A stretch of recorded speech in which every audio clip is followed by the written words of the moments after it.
let's go through the description first before we go this. Shape.shift parentheses. So I'm gonna call that do shape.shift. Shape.do shift. Whatever. Update, reduce the time it takes for the game over UI to appear so you can now restart the game faster. Added the link to slightly easier post-jam version. Emoji only from now with an increased distance between obstacles so you have a little more times to react accordingly. For rating purposes, however, the original version is still embedded on this page, as well as on my Xanjos itch.io page. There are a block of data wandering aimlessly through the cyberspace. You must pass through each checkpoint correctly or risk deletion. Apologies for my rather lame attempt at making some backstory for my game. Hey, no worries. If you're playing the standalone version, I recommend playing the resolution at least 1280 to 720 as possible. Mac and Linux version are available on itch.io. Yes, the game is very difficult, but it is actually possible to get a good score. You just need some good reaction. But in case you still suck at the game, here's my small guide I wrote. Known bug, sometimes your score doesn't incrementally pass through an obstacle. This is pretty rare, but it's to do with Unity's triggers. Instructions, WS space to switch between different shapes. Okay, well, I guess we're gonna find out. Ooh-wee. Alright. There's a development build right there. W and S to move up and down. Left click space to switch shapes. Press to holes with the correct shapes to avoid crashing into walls. Alright. Okay. This is going well.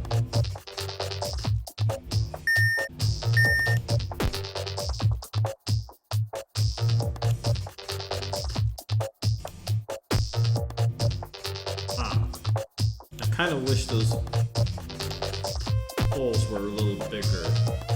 There's also a problem that I'm having really bad depth perception problems.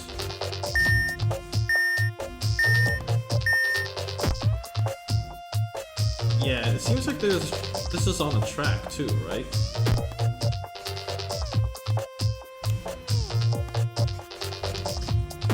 Oh, okay.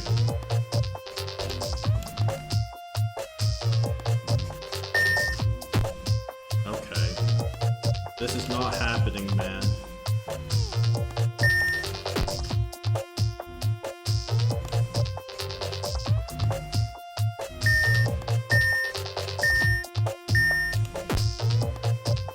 Wait a minute.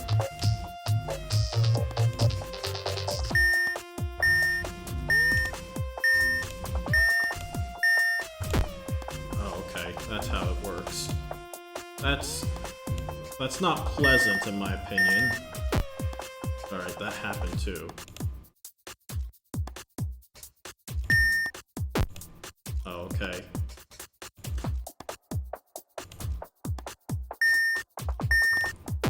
No!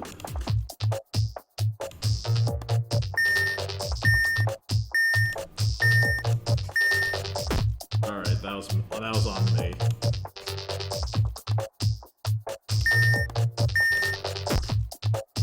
That's...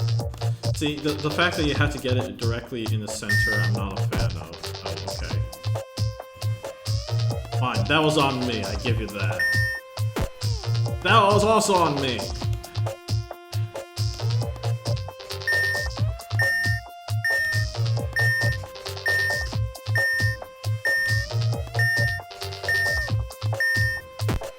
Man, I like Bishop Runner a lot, but man, this is hard. Actually, I like Core the most, which people seem to like be really surprised with. Oh. Okay. Oh, okay. I've lost all rhythm. Who am I? What am I to do?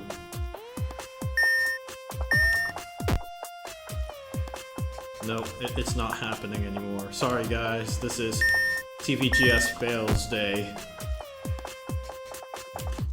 Man, there's no depth perception in this game too, which oh, I mean, they're... Oh, whoops. Boy. Yeah, these center ones are just absolutely too difficult.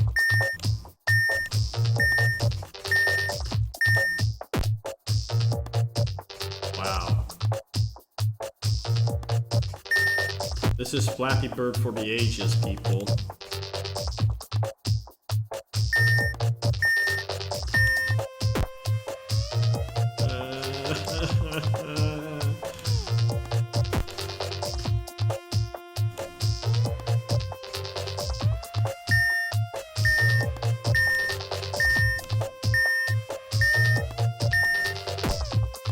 Why?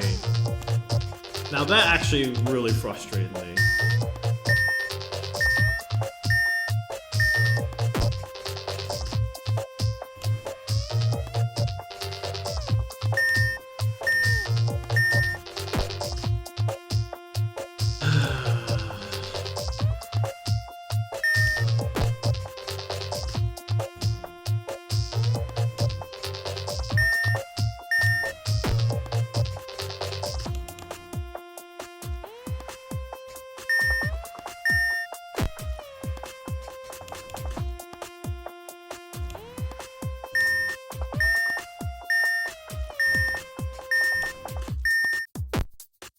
Yeah, there was no way.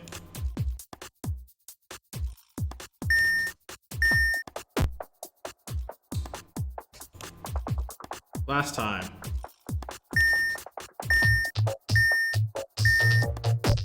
Alright, that's not my last time. Credits.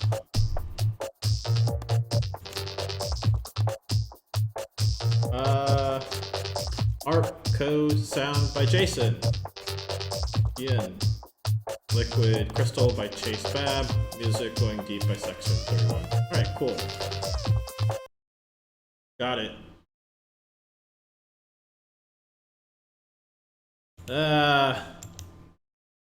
Sadly, that is the most I'm gonna experience from that game. So how should I put this in words? The middle position, like, okay, so, all right, that happened in the background. Thank you.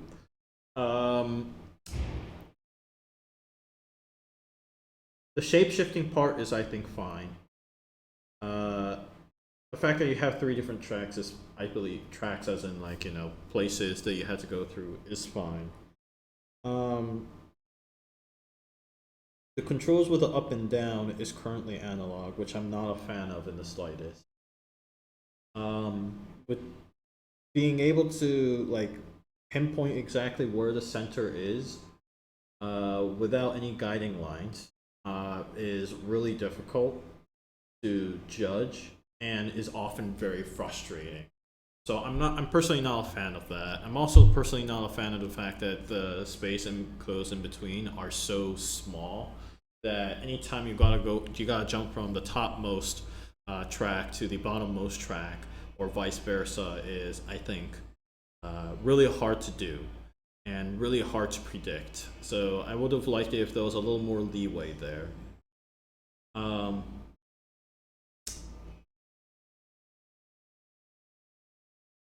I did eventually figure out that, you know, hitting all the way to the bottom and hitting all the way to the top were the best ways to go through the holes.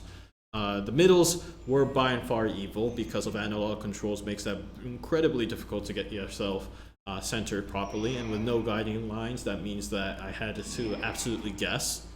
2 shapes, I'm perfectly okay with. That's just fine. I do think that that little bit of challenge was necessary, to be completely honest. So I thought, like, that was a fine decision to make. Overall, I'm kind of frustrated with it. I'm sure you've heard that a lot, undoubtedly. My reaction to it has more to do with my frustration has more to do with the fact that a lot of the game, the way it's presented, makes the game unfairly difficult. The amount of controls I had in the game I almost wanted less, right? Because I wanted to be able to snap between the 3 tracks that you had where the holes can actually appear on. I just did not like the fact that you had the analog. You had to basically fudge your way to guess where the center was. I was okay again with the shapes because they're clear and cut and awesome, easy to comprehend. I did not like the fact that the space in between each holes were so small that you had to get it almost pixel perfect on trying to go all the way from the top to the bottom and vice versa. And like, I guess, you know, I did play for a long period of time, but I don't know, I'm feeling the same level of I made reference to Flappy Bird earlier, and a lot of people, you know, complain Flappy Bird for being too difficult or anything like that. You know, at least with a Flappy Bird, I feel like I'm the reason why I failed the game. With this game, I don't necessarily with SHAPE.SHIFT, do SHAPE.SHIFT. I don't feel that way. I feel that there are parts in the game that actively worked against me, which I'm personally not a fan of. So I kind of like. There's a lot of potential, obviously. It's very addicting formula. I think what you have what you have just now needs presentation and control related problems, which are actually very small problems. I'm not asking you to, you know, make the graphics better or like make, you know, say like all the symbols are wrong or that kind of stuff. No, I think it's fairly easy to understand. It's fairly easy to comprehend what you're supposed to do. I think a lot of the elements that you kept to a bare minimum actually works to its favor. The level of polish I'm talking about are now mostly mechanical end of things, which, and unfortunately not like fundamental mechanic kind of things like where you had to redesign the entire game, but just small stuff that you know, at least I like to think can be easily remedied through a little bit of programming smarts and a little bit of time. So if you do plan on exploring this game more, I do think there is potential to it. I do think that it is an addicting formula, and it can be made to a really popular game. But there's a little more polish I think that is needed before I can say it's there. So that's my opinion on that. Let's actually start rating it. Obviously, I don't really particularly think it's this innovative in any sense, but that's all right. That's not important here. Fun. Oh man. So I'm gonna go with average on this. I did replay it a lot, and there's a lot to be said about that. There's a certain sense of flow that you have working in your favor. That flow is then fighting with a couple of related things, such as controls and whatnot. And to me, there's a certain moment where I feel one extreme where I'm like, wow, I'm really good at this game and I'm really into it. And then there's the other extreme where I feel like, why did I get hit? Why did that happen? And that just leaves me really frustrated. So at this point, I'm just kind of like bouncing between 5-star, 1-star, and that kind of brings it down to a 3-star level rating. It's a very strange rating in my opinion. I will not lie. But that's where I feel like right now. Theme. It's a fairly ordinary take on a theme, mind you. We've went through a couple of similar games with the same philosophy, so to me this doesn't strike me as particularly interesting interpretation of the theme. The graphics were pretty good, actually. I liked it in the way that it was, and the mood I thought was pretty good for what it was too. It's the controls that gets me, to be honest. So yeah, I'm thinking average-wise, that's gonna go hit the 3-star point. Can you guys like hear the background noises there? I'm gonna just kind of write up a comment about this. The middle holes are absolutely evil.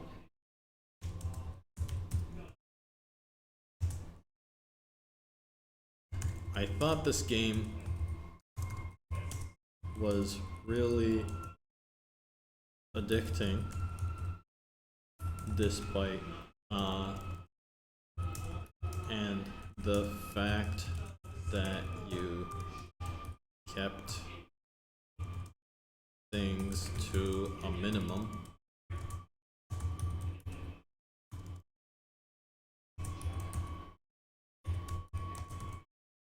Two shapes to change to 3 tracks.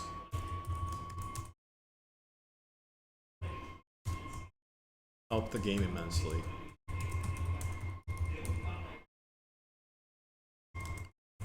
That said, the analog up, down controls makes it difficult to play, especially when the middle hole appears.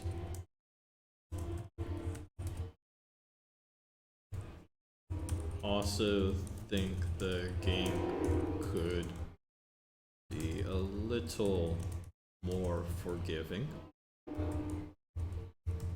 in the gaps between one hole to another. But that is my opinion. Flappy-Bird got away with making the gap addictingly small. So maybe you can get away with it too? Question mark. That's kind of like a rhetorical question on my part. It's mostly infuriatingly small. There we go. That's my review on that part. I hope I wasn't too harsh on that. Like, I really do think you have something special going on. There's a sense of flow that is really, really, really good with a game. And that's so, but, and on top of that, like, I feel like there's not much you have to actually do to make it get to the point where I'm like, okay, I'm just gonna play this over and over and over again, and that will be my life. The couple of levels of frustration I was just voicing out, I hope would be addressed. I don't think personally there are difficult things to take care of. So yeah, hopefully those parts can be addressed a little bit. Other than that, I think you have something very special going on, Xanjos, and I do.